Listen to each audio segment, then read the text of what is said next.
1, 2, 3. Nerd Mouse. Nerd Mouse. Nerd Mouse. Whoa. Find out what we're talking about on Nerd Mouse. Welcome to Nerd Mouse, the very first inaugural episode. And I've been waiting to do this show for a very long time because my wife and my name is Chris Speranza. And I'm Carissa. And we are known as the Disney Outsiders to nobody, but it will be to everybody eventually.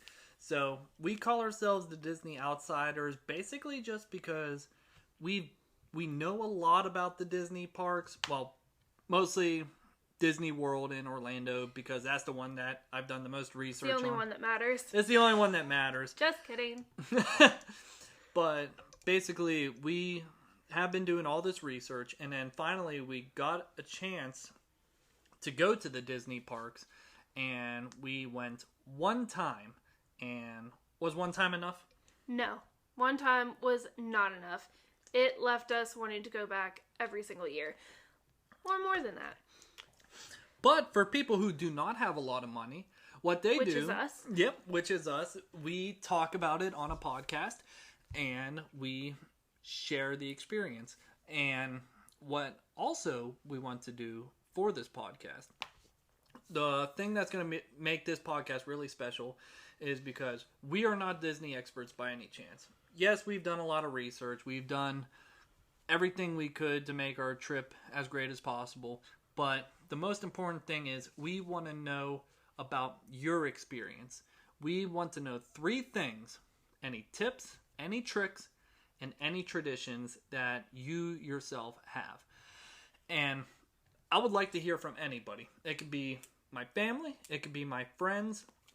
It could be someone who DMs us on Facebook or Instagram. I don't care. I want to hear everybody's story. And if you want to know more about us, or if you actually want to DM us, you can actually find us on all sorts of social medias. And Carissa, what are those social medias? Well, you can find us on Facebook, Twitter, Instagram as NerdMouse314. And also, if you want to listen to us, we are on the Anchor app right now, which is how we're doing this recording. And it should be able to broadcast us on Apple Podcasts, Google Podcasts, Spotify, or most places where you're able to listen to your podcast. And even though this is our first podcast, you might hear some little cricks and creaks in the background, like that was my can. So you might hear that in the background. We'll try and be quiet, but be sure to give us a 5-star review and leave us a comment. We will try our best to improve and do better. So, like I said, any friends, any family, we want to hear from you guys. So, where do we keep going from here? Well, I think we should start with what our first trip to Disney was like. So, what we would like to do is we want to break this up into little categories. Our trip was a giant 1 week. It was still 1 week, but it was a giant 1 week trip. However, we're going to try and break it down as much as possible. So we would like to start talking about technically our second day. Yeah, it was technically our second day. Because this was our first time, we tried to jam everything into 1 week. So, which doesn't work, and we couldn't do everything, because they always say that you can't do everything when you're there, and you have to be okay with that. So we have a list of things we're going to do next time, but we have a lot of things to talk about. Mm-hmm. Yeah, so we would like to start off talking about the Magic Kingdom, and just talking about, even though we've only been there once, our tips, our tricks, and our traditions, even though we don't have a tradition yet, but I think we can have a tradition started. So, let's go ahead and begin. If you hear this paper flipping, that's us. We have notes. We're prepared. We like to be prepared. So, first thing we have on our notes is the way to get to Magic Kingdom. which is how we got there. And I don't know, you talk. How do we do it? We did not rent a car. So before I go into that, we stayed off resort. So we did not stay on a Disney resort because of the deal that we got, which is how we afforded to go. So we stayed on a resort that was about 10 minutes away from Disney Springs. No, it was probably like 3 minutes. It really wasn't that far away. It just felt very far away because we weren't staying on a resort, and Disney made sure you were not staying on a resort. We will have a whole episode where we talk about transportation, but we wanted to just touch on what we did when we went. So we mainly used Lyft to get everywhere because we just prefer Lyft over Uber. So we took our Lyft from our hotel to Disney Springs, which was the closest Disney property to us. And then from there, you can hop on one of the Disney buses to get to other resorts or the parks. So I just also wanted to mention real quickly, we picked Lyft over Uber just because one of the, I guess here you go, here's the first tip or trick. I think if you're a first-time user for Lyft, they'll give you some kind of deal, some kind of promotion. I believe, I don't remember what ours was, but make sure to look out for that because Lyft definitely did have some kind of promotion going on. So one of the ways that you could have got to the Disney resort was you could have taken a minivan. Now, a minivan is a very expensive lift, even though you could get a regular lift to the Magic Kingdom. But it's polka dotted and it looks like Minnie Mouse, and it's really fun, and I wanted to do it, but when the time came, I just couldn't pay $30 for a Lyft ride when we were already on the property. Because it's only accessible once you're on Disney property. We found out. Yeah, because when we were staying off the resort, at first we thought, okay, the minivan will pick us up anywhere. But no, it's only on the Disney resorts. Once again, we'll get into transportation just because, not yet, but there'll be a whole nother episode on transportation. Because, like I said, when you're not staying on the Disney resort, they make sure to let you know you are not staying on the Disney resort. And a future story for a future recording is we were once... I'll say it just for the build. We were kicked out of a resort before even getting in because we wanted to take the bus system. So, that's for a future episode. But, let's go ahead and... When... Did you explain when we would be going to Disney Springs and then we go to Magic Kingdom? I touched on it, but I didn't get too far. So... You can only take a Disney transportation if you want to get to Magic Kingdom specifically. You cannot take a lift right up to the entrance. So we had to get on a Disney bus to take us to Magic Kingdom. Mm-hmm. And what we did was we took the rideshare app because our hotel was actually closer to Coronado Springs. No. That was the second time we went to Magic Kingdom because we were smarter. We were just like, okay, we're gonna take the lift to Coronado Springs, and we'll take the bus system because the bus systems at the resorts, those are the ones that go right to the parks. If you try and take the bus system in Disney Springs, those only take you to the resorts unless they change something within the last couple of years, but I went in 2019. That's how it looked to me. Which is why that's going to be a whole other episode, because if you got lost right now, you're just like us. It is a very complicated system if you are not used to it. So that's going to be another episode. I think we should flash forward. We arrive at the gate for the first time, us walking into Magic Kingdom. What did it feel like for you, Chris? Before we get into that, I do have to say... Oh, what was it? The buses do not start running in Disney Springs until a little bit, maybe 9 a.m. or 9:30 a.m. It was about 9 a.m. because this little man-child was like a child on Christmas morning on the first day we were going to Magic Kingdom and had me up by probably like 5 a.m. or something. And then we It was rushed. 6:01. And then we rushed to get our lift. We rushed to Disney Springs to get on the bus, and only to find out the buses didn't run for another 2 hours. So we just sat there at the empty bus station very early in the morning.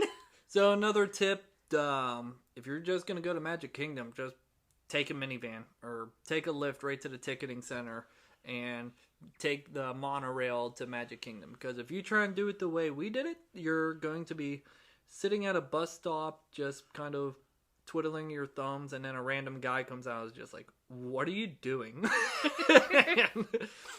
and you're just like, I'm waiting for the bus. And he's saying, no, you're not. And so, yeah, don't do what I did. Don't get too excited. So, yes, let's flash forward. So we finally get to the park. And there was a specific part of entering Magic Kingdom that you were most excited about because of all the videos that you watch. They never showed the process of actually entering the gate. It always just started once they were on Main Street. So what did that feel like, actually going through the process for the first time, scanning your band, walking through the gates? It was not magical. It was just, they always skip it, and next thing you know, you're looking at the train station, and then you walk under the tunnel. This is where dreams come true, blah, blah, blah, and you go in, and then you see the grand reveal of the Cinderella's castle. So, yes, you could take a minivan up to, where the parking lot is, and then you get on a sidewalk, or you get on the monorail. Oh yeah, another fun tip. If you're staying in the Contemporary or you go to the Contemporary, make sure, and you're taking the monorail, you don't have to go through security twice once you get to Magic Kingdom, because you already go through security to get onto the monorail at the resort. So that's another quick little tip. But so you go through security, which everyone's fantastic. They're like, Carissa and I, we packed our lunches beforehand in our bag, and security would be looking through and be like, sandwiches. And I'll just be like, yep. But because I'm from Pittsburgh, I'm not used to nice people. So it was really weird. But you go through security, you go through the ticketing center, which this was my first time experiencing this. Not using a paper ticket, just using a Magic Band, which is fantastic, to be honest. But the one thing also to remember what finger you're using when they scan your fingerprint. Yes. Because when you enter, you scan your Magic Band and then use a fingerprint, and you use that the rest of the vacation. And I think I might have forgot 3 times. Yeah, I think you kept using a different finger. So just remember what finger you use for your fingerprint. Yes. So, and then finally we get into the park, and, you go past the train station. Train wasn't running, but I was okay with that. And we went around Christmas time. So there was the giant Christmas tree. Right. There's the giant Christmas tree in the center. They didn't have the bench of Roy Disney and Minnie just sitting there. And then you just turn that corner, and it's just every single gosh darn YouTube video, every single thing that you've seen before in pictures and magazines.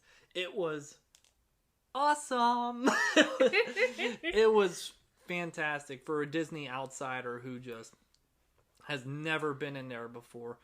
But there was one little problem. We had a reservation for the Be Our Guest restaurant for breakfast.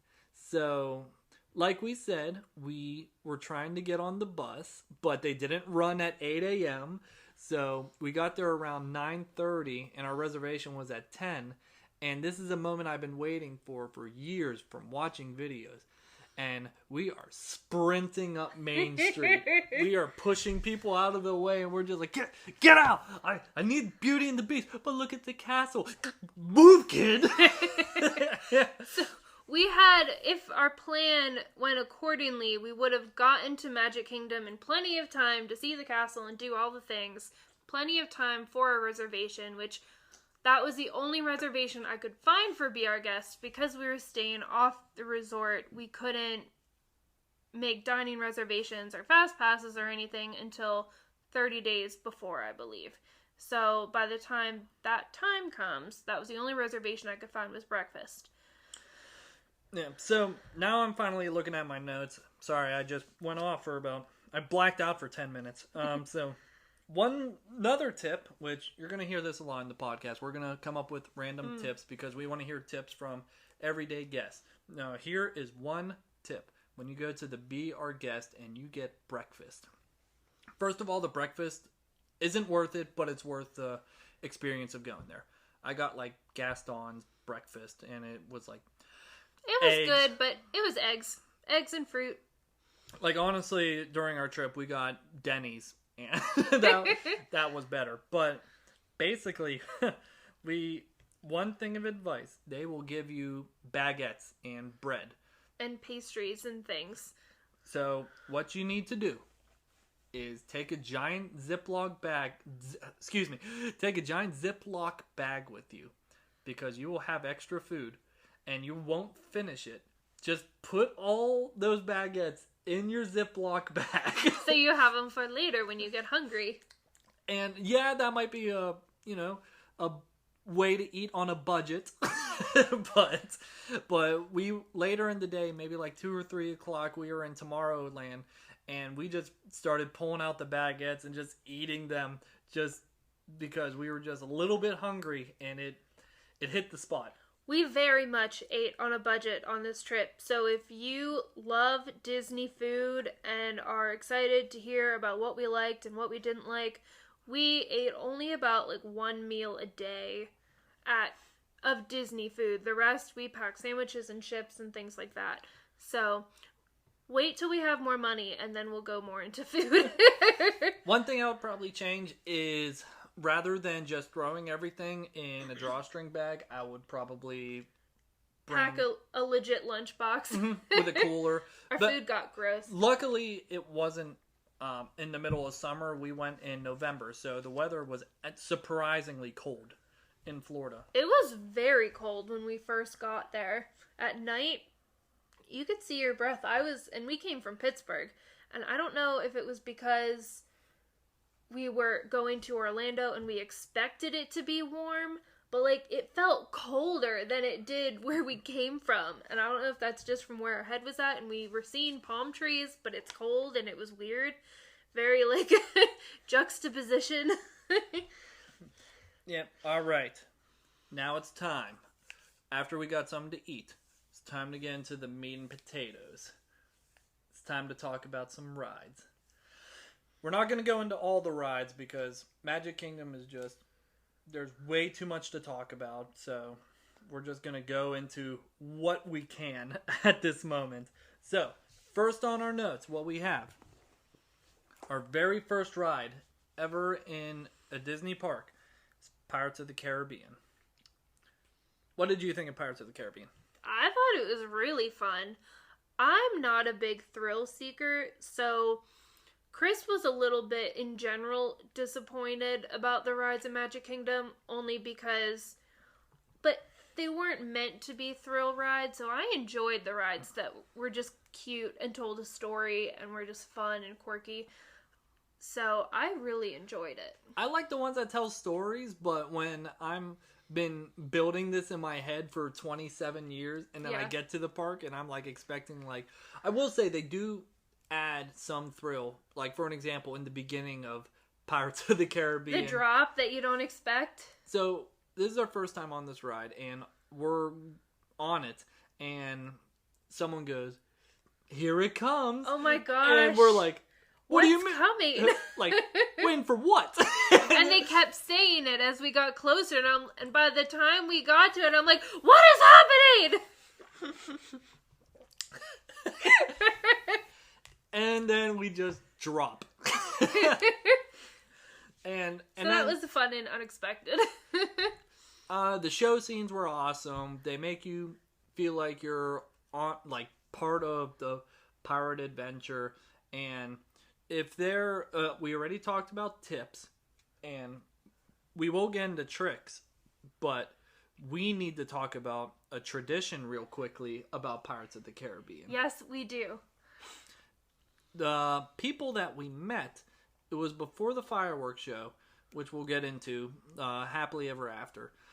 But we met this couple, not this couple, mother it was a and mom daughter. and daughter. Yeah, and the mother was a travel agent, and the daughter was been to Disney like a million times. A travel agent for Disney. Mm-hmm. And so what happened was we ended up befriending them, and they ended up taking us on some rides, and they're like, "You want to go on Pirates of the Caribbean? Have you gone on that yet?" I'm like, "No, we haven't been on that yet. We were on it like 3 times already."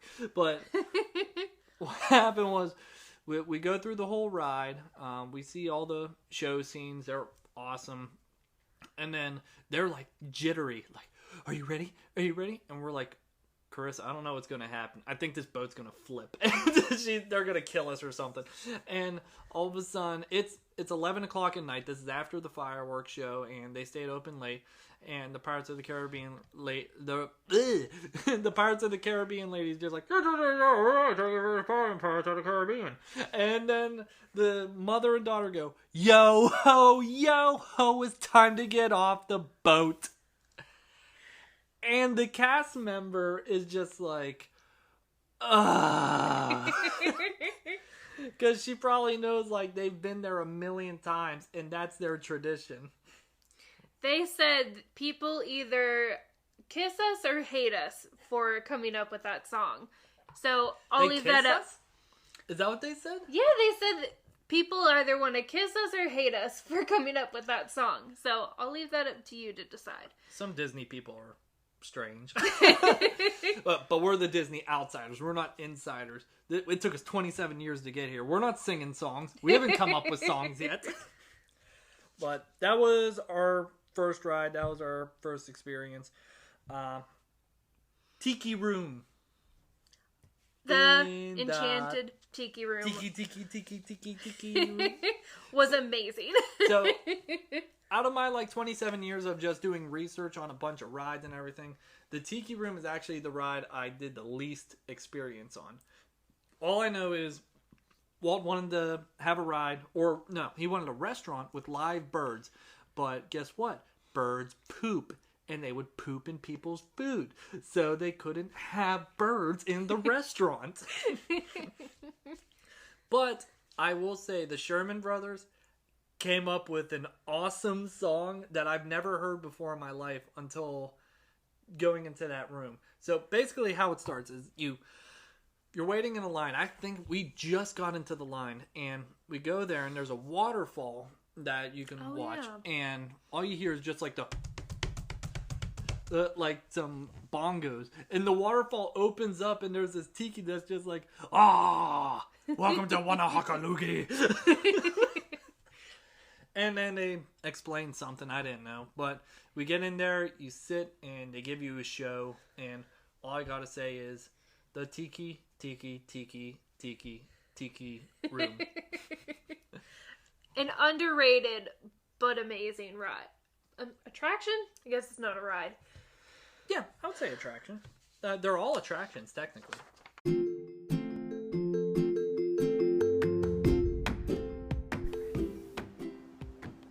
Hello, Nerd Mouse listeners. Before we continue this episode, I'd like to tell you one of the reasons why we are able to do this podcast. When I wanted to start a podcast, I did a lot of research and came across the Anchor app.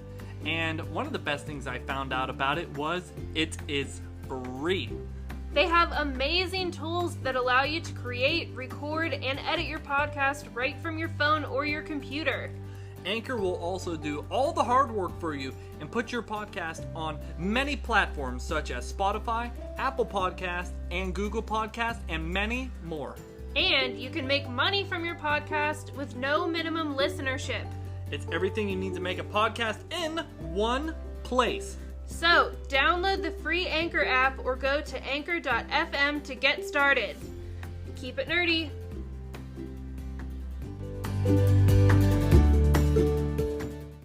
Now, what we have next is a ride that actually everyone says is awesome, but I was I don't know about this. Haunted Mansion. I enjoyed it. I thought it was great. I think it was because there was like, once you get onto the ride itself, ignoring, like, the queue, which is pretty creative, and that can give you, like, a little bit of a thrill if you don't know what's happening. But once you get onto the ride, I think you are a little meh about it, because it's just sitting and riding along and you see the characters. There's nothing really much to it other than the story. There's a lot of rides that are like that. I know the Journey in the Little Mermaid is like that. The Nemo ride in Epcot's like that. That was the first time in a while that I've seen a ride where it's on a continuous belt, basically, and you just run and you get on. And one of the other, going off topic from Disney World for a second, one of the other rides that were like that was the Rip Ride Rocket in Orlando, Universal Studios in Orlando. And if you haven't been there, basically the Rip Ride Rocket is a roller coaster. It goes up 90 degrees to start, and it goes down, and it's insane. And you can play music. Another tip, if you're on that ride, play, what's the song? Oh, yeah, na na na, kickstart my heart. That is, but, sorry, I had to sing it. Definitely do Kickstart My Heart, because it is awesome. But before you get on, it's on a belt, just like Haunted Mansion, and it's going, and you're like, oh crap, what if I miss it? But Haunted Mansion on a constant belt. The characters are pretty funny. I'll have to get into... Eventually we'll talk about Hollywood Studios. The cast members are kind of like that, where they're dark and mysterious. There's a lot to look at. The scenes are very detailed, very highly detailed, which was great and really interesting. Like, I think that's why it's really popular. It's because every time you go on it, you probably see something different. That is one thing. Like, what's one thing that you saw that's like... I remember, I don't know why this sticks in my head, but at one point there's a bride, and I think there's like a story with like the dead bride. She killed her husband. I don't know what it is, but it was like such like a little subplot of a story within the ride that I'm like, that's just so like the detail in it. Was really mind blowing. I really like the song, because that was, once again, those rides during that era, they would have their own theme song. So kind of like the Tiki Room and Pirates of the Caribbean. Yo ho, it's time to get off this boat. And in Haunted Mansion was like that too. One thing I would like to do in the future, anyone can come on and talk about this, the Haunted Mansion overlay for Halloween into Christmas they have at Disneyland with Jack Skellington. I would really like to hear about that. We've seen the Christmas specials on that where they have a giant gingerbread house in there. And, giant gingerbread house. Sorry, this is off topic, but the giant gingerbread house in... Grand Floridian? Yeah. They actually, for anyone who's seen the specials, they show you, oh, look, here's the big gingerbread house. They don't show you that there's a freaking kitchen in there. Yeah. Making cookies. You could just eat it. But I'm a Christmas fanatic, so I did a high amount of research on this, and I was a contest-winning gingerbread house maker, if you want to call it that. I don't know. But I did a lot of research on this gingerbread house in the Grand Floridian. So they build, but we can go into more about that later, but it's really cool. And they build a life-size house out of gingerbread, and they make a new one every single year. They spend pretty much all year long working on it. Alright, so, next ride that we have on here.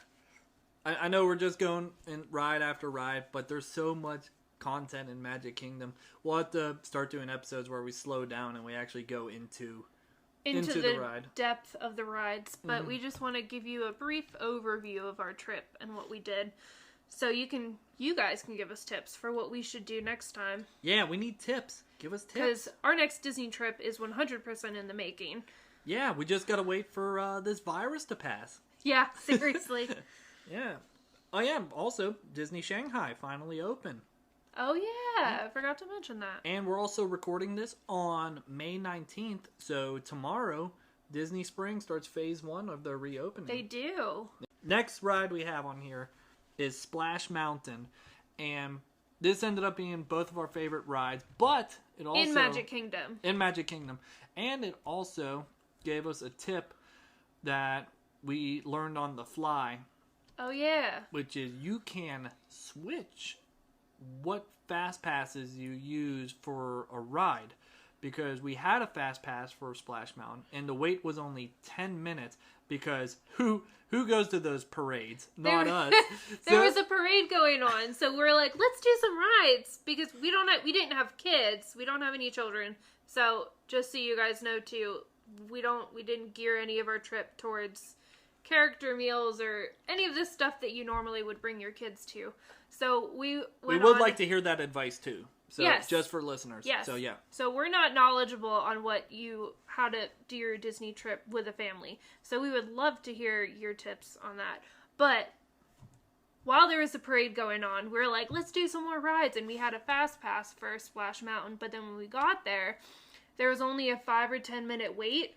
So we went on the My Disney Experience app and we just switched our fast pass right on the spot. We didn't cancel it, but you can modify it. And then we changed it to another ride for later on. So we didn't waste our fast pass on that when we could still just walk on the ride regularly. Yeah, so definitely download the My Disney Experience app. It's probably the greatest app. One piece of advice: get unlimited data because their Wi-Fi sucks. Yeah, their Wi-Fi isn't always the greatest, but it's understandable because of how many hundreds, thousands of people are using it all at once. So we recommend a good data plan just in case. Mm-hmm. And also, so yeah, let's talk about Splash Mountain real quickly. So if you're going on this ride for the first time, it's pretty fun. It's really fun because you never know when that big drop is happening because you can see that if you're walking up to the ride. I forget the height of it, but you can see it. But when you're on the ride, the way they built it was brilliant because you really never knew when it was coming, which was really fun. That ride was, I guess we're going to say, idealized. Is that a word? I don't know. It was brought up by Tony Baxter, who also came up with, what's the Star Wars ride? I should know. Millennium Falcon? No, not Millennium Falcon. Star Tours? Star Tours, yeah. He did Star Tours because he ended up pitching the idea, as we learned in the Imagineering story, pitching the idea to Breck Eisner, a 14-year-old child. That's right. And without going into Song of the South, so the ride... Do you know what Song of the South is? I do. You told me about it. Yeah, we don't talk about it. So, so basically... yeah, you don't know when the giant drop is going to be, and you know that's the iconic scene or the iconic part of the ride. But yeah, it's a lot of fun. There's a lot of bear butt. Yeah, there's a fun story that goes along with it if you haven't been on the ride yet. It is the story of a little Breer rabbit. Little rabbit. And his journey into escaping Breer Fox and the bear. Actually, it's about Breer Rabbit finding his laughing place. That's right, his laughing place. Mm-hmm. But, yep, we'll let you guys, if you want to give us advice on stuff on the ride that we miss. I know one thing I saw on TPM vids was there's a groundhog or gopher in one of the show scenes. He comes down from the ceiling and he says FSU, which is Florida State University, which is one of the Imagineers, went to Florida State. There's a trick. Tip, tricks, traditions, boom, sticking with it. So, next ride. So, I know we're jumping all over the place. Another tip, advice I would say is when you're booking your fast passes, because this was my first time going to Disney, I was just, book it. I don't care what ride we go on. I want to hit my marks of the rides I want to ride. My bucket list rides. But if next time I would book them in order where it makes sense for the... Where they're located? Yeah, the layout. So trying to think of the layout. It's like, I think it's like Adventureland, Liberty Square, Frontierland. I know Tomorrowland's at the end. Yeah. But yeah, it's in that kind of order. So the reason why I say that is because we went from Splash Mountain, which is in Frontierland, I believe, and we kind of jumped all over the place. And we had to go all the way back to Tomorrowland for Carousel of Progress. So we were dead. Our feet were dead. This was towards the evening, if I'm right. Yeah, this is after we ate the baguettes. Yes, we ate the baguettes on the curb, and then we went in to Carousel of Progress when we were exhausted after our day. So Carousel of Progress is a great ride if you are extremely tired, because it is a 20-minute animatronic theater show, and air conditioned. It's air conditioned, and you just sit there, you learn about the times. There's a great big beautiful tomorrow, which is the theme for this whole entire pandemic. But it was perfect. That's all I gotta say. If you're in a mood where you're ready to go and you're ready to ride rides and take on the world, do not go on Carousel of Progress. Go on Carousel of Progress when you're tired. I don't have children, but if your child's like, I'm hot, my feet hurt, maybe take him on that. He might scream throughout it, but you're in air conditioning, so can't complain. I thought the show itself was still interesting. I mean, it's pretty slow moving because I don't think they've done really any updates to it since it came out. So it's a little slow still, like the animatronics and the way they talk, it's a little outdated to what their technology is now on animatronics. I'm okay. But I think that's a history of the ride. I'm okay with the animatronics just because it keeps the authenticity of when it was at the New York State Fair. Exactly. Not New York State Fair, New York World's Fair. And State Fair, World's Fair. But but basically the thing that needs updated, they're probably never going to change it, but the thing that needs updated is just like the grandma at the last scene. They're in the future. She has like VR glasses on and she's playing as they say, they're like, generic, like, I'm playing this video game. Like, okay. And then like they're talking, doing dialogue, the rest of the family. And then the grandma, like, you see her take off the glasses and she's like, I got the high score. And everyone's like, it's a great big beautiful, and then it ends. Just some generic ending, but hey, it was good for its time. Another ride to go on if your feet are killing you. And it's also in Tomorrowland. Yeah, so Tomorrowland is good for this stuff. The People Mover ride. Yeah, which, again, I think it's an underrated ride.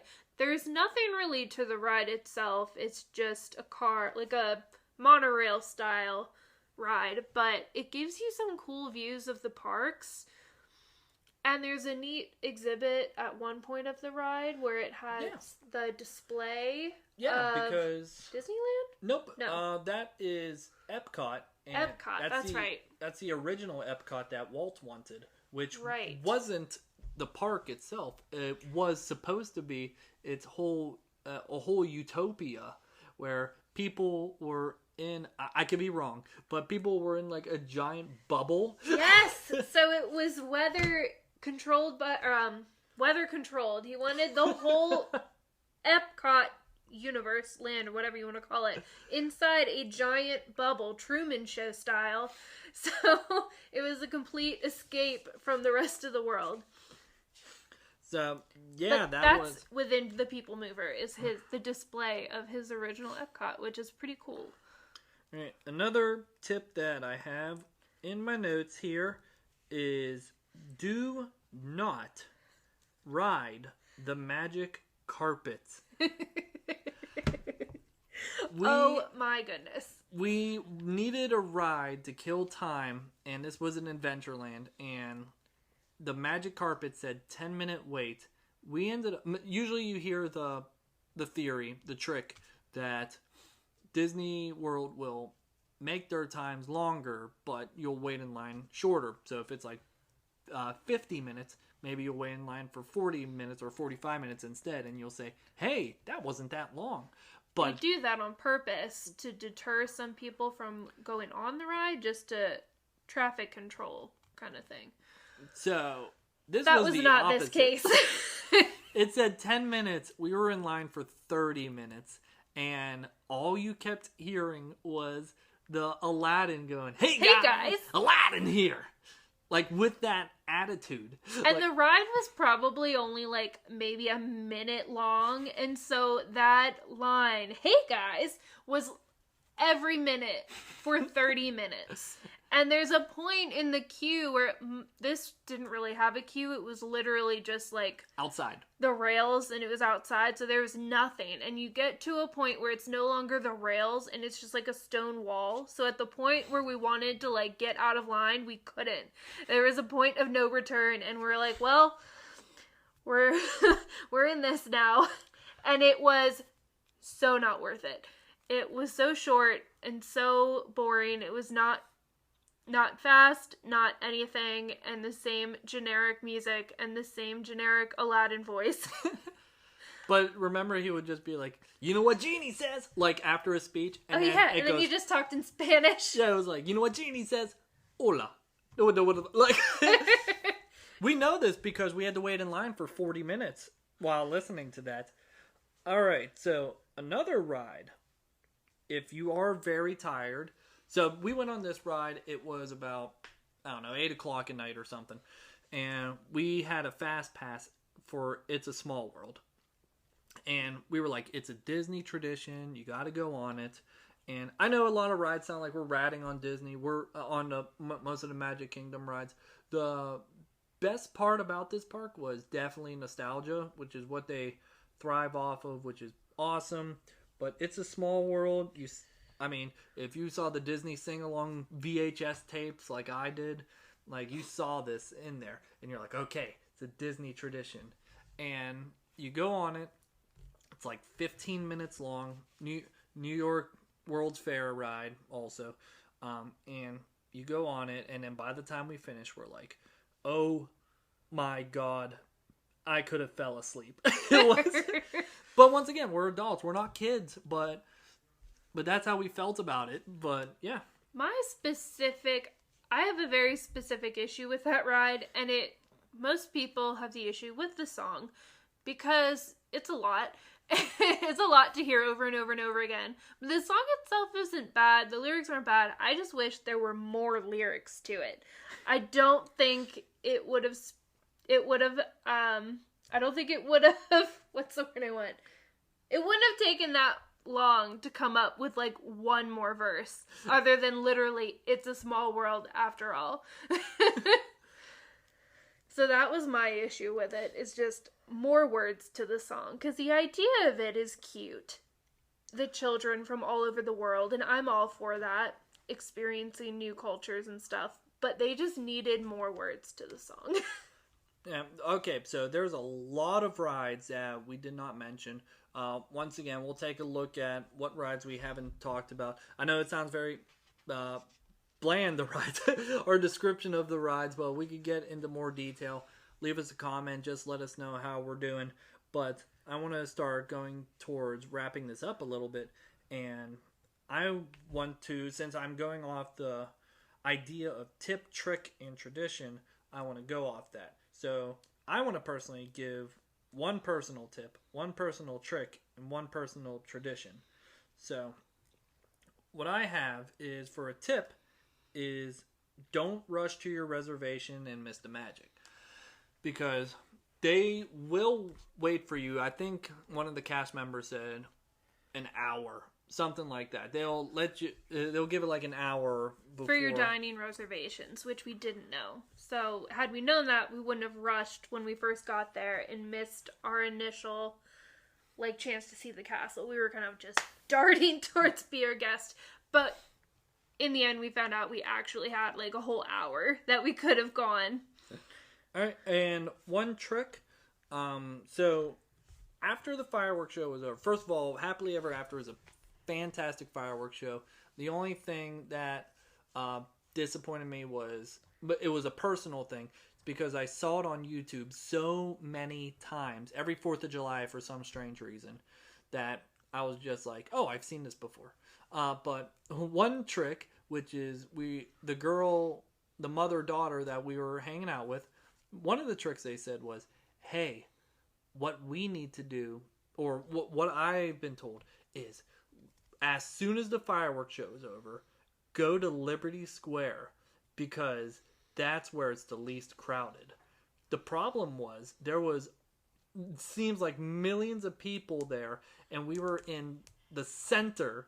So to get to Liberty Square, which is, you would go towards the left center, if that makes sense. If you're standing looking at the castle, Liberty Square is off to the left. You'll see two main pathways, one to your left and one to your right. Liberty Square's towards the left, and then like towards the center once you go back there. So the only person I can say that can describe this experience is Carissa. What happened? So I'm standing next to her daughter, and then Chris is standing next to the mother. Towards the end of the fireworks show, she grabs my hand and just says, "Bolt," and just starts running. And Chris grabs onto me, literally a train, and we are just plowing through people, strollers. It was ridiculous how fast we were going. And the only time we broke was, we're not heartless. There was a stroller in the way. And that was the time we broke hands, because we could not heartedly run over a child. But that was her tip for us, was to go and just bolt through the crowd towards Liberty Square, where it's least populated. That was the trick. Oh, the trick. I'm sorry. And finally, the tradition. My big thing was, for over 26 years, wanting to finally touch the castle, and I finally got to touch it. And I would actually watch YouTube videos of like people walking through the castle, and I was just like, I need to walk through this castle. And so basically I was just like, I want to walk through this castle. And when we got there, I got to do it, but do it early in the morning, because after that they'll close it off for their shows. So, Carissa, before we start wrapping it up, do you have a tip, trick, and tradition? I do. My tip would be to, and we said this earlier, but I want to reiterate it, is changing your fast pass on the spot. Because we started doing that throughout our entire trip. With the example we gave for Splash Mountain. If you get to your ride and there's only like a 5 or 10 minute wait, go on the app, change your fast pass to something else so you don't waste it, and there you go. So that would be my tip. Mm-hmm. My trick would be, what would my trick be? You can think about it. Yeah, I do have a tradition though. Yeah. If I come up with a trick, I'll tell you later. But my new tradition that I just thought of for myself was in Epcot. I will, every time we go now, Epcot, we'll go on to this more when we talk about Epcot, but in general, most of it was under construction when we went, and Epcot was the land or the park that I was most looking forward to going, just because I love the idea of World Showcase and all of that. I was a little disappointed in Epcot, but not World Showcase. World Showcase was amazing, but the rest of Epcot was under construction, so I can't really blame them. But my tradition will now be to get a smoky margarita in Mexico. It was the best margarita I have ever had in my entire life. It was delicious, and that's my new tradition for myself. Would you do anything in Magic Kingdom for a tradition? Or would you take your smoky margarita into Magic Kingdom as a new tradition? That would be a new tradition for me if they allowed it. I'm trying to think what my tradition would be in Magic Kingdom. I really enjoyed People Mover. I would probably go on that every time now that we've gone there, because it is a really nice, especially at night, at the end of the day when you're tired and you go on that ride. It was really nice and really fun to look at all the rides lit up at night. So I'll say that's my tradition for Magic Kingdom. All right. And can you think of any tricks? How about a trick that what happens during the fireworks show that is a secret according to the mother-daughter we talked to? Was it about Tinkerbell? Yeah. Since this was our first time seeing the Happily Ever After fireworks, Chris has shown it to me on YouTube before. But while we were there, we had heard that they send Tinkerbell out to light the castle. And I didn't know this. That's a real person on a wire, however many feet in the air. But when we were talking about it, they kept shushing us. We're like, don't talk about it. Don't say it out loud. People are going to hear you. It's going to ruin the magic for the kids. And I'm like, Jesus. Alrighty then. But they, Tinkerbell was not there because it was too windy that day. Mm-hmm. So I applaud them for their safety. I hope they're paying her a lot, though.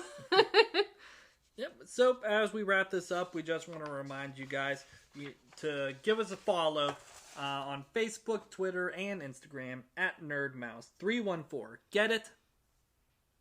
It means pie. So be sure to give us a follow on there. Make sure to listen to us on Apple Podcasts, Google Podcasts, Spotify, and wherever you listen to your podcasts. You can find us on, I don't know if you said this already, find us and like us on Facebook and Instagram. Did. Oh, well, there you go. but do it. But like I said, this is our first episode of our first podcast, and we're going to have a lot more people on this. A lot more, I don't want to say ordinary, but how about that little extraordinary guest? And I want to hear about everyone else's experiences. And that was just our personal experience. Give us a DM. We want to talk to you guys. Tell us about yours, because we're really excited to hear it. That's our goal with this, is getting to hear people's personal experiences with Disney.